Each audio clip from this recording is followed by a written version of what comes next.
I think for now, even looking back, the greatest joy was the amazement of holding a baby in my hands and just thinking this really is such a miracle was happening. And I felt almost like a little voice in me saying, this is your mission if you choose to accept it. And it was like, the other day I was walking with my little granddaughter, Maple, and a man came up and he said, are you being a good girl for Granda? And afterwards she said to me, do you know that man? And I said, no. And she said, but he knew your name, Granda. And I realised that to her I really was. That's the identity that I had. And I enjoy those little moments of discovering how children think and just how precious and special it is. My greatest joy of being a dad is seeing my son William and Jaden grow up in a healthy and happy environment like Australia. Especially, I want to see them growing in a ACC community, in a spiritual community, growing up with other peers, and learning how to love God and how to fear of God, and walking in the right path of God. He likes to go on a lot of places. He drives us around the city a lot. He's very touching, so he likes to hug you a lot. He likes to give you a lot of kisses, and he gives you a smile. I think probably realising that my children were different. I would always have qualities that I wouldn't have, or abilities or skills that I wouldn't have. And it was a challenge not to try to direct them or almost sneak them into something I thought would be good for them, but really to respect and honour and enable them to be the very best at what they could do. That was a big challenge for me. I think being a very hands-on dad, when my children got older, like early teenage years, I knew I had to take a step back. And not a step back, almost to not be the centre of the world, but play a different role. And I probably did that in different ways, of like getting to know their friends and inviting their friends in when they wanted, and really being like a safe adult, and realising just how hard it was being a teenager and growing up, and people saying, oh, this is Ali's dad or Richard's dad, and he's a safe person, we can talk, and he doesn't need to father us in that way. So I think making that transition has been a really big thing.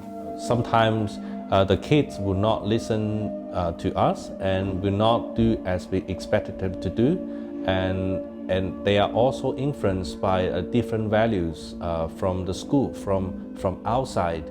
So we have to instruct them and then show them what is the right thing, and what is God saying in the Bible, what is the principles of being a Christian.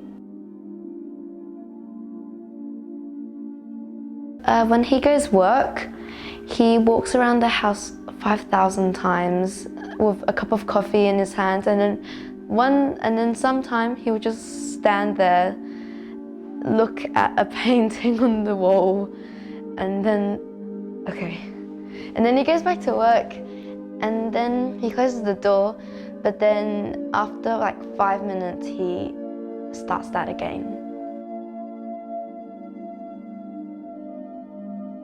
I guess for me, from my experience, looking back, that you really are accepted and loved by your children when you intend the very best for them, even if you get it wrong. That there's just that beautiful sense of a growing friendship and, I guess, companionship, but also being a dad and them enjoying the security or safety or just specialness of having a dad. So what I've been learning right now is that how to be a good model, example to my kids, because they are now growing up and have their own ideas. I can't force them to do anything that we expect them to do. So the only thing we can do is to pray for them, and then to be a good model, and then show them what is the good model is.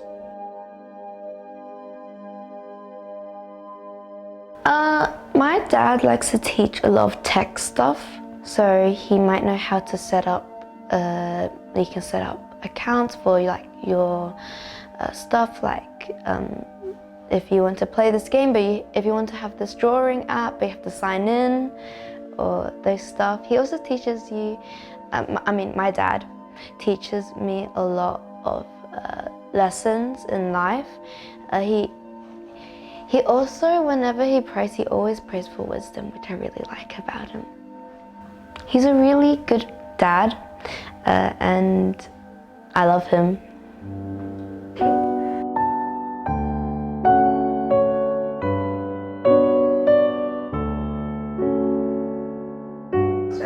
Happy Father's Day.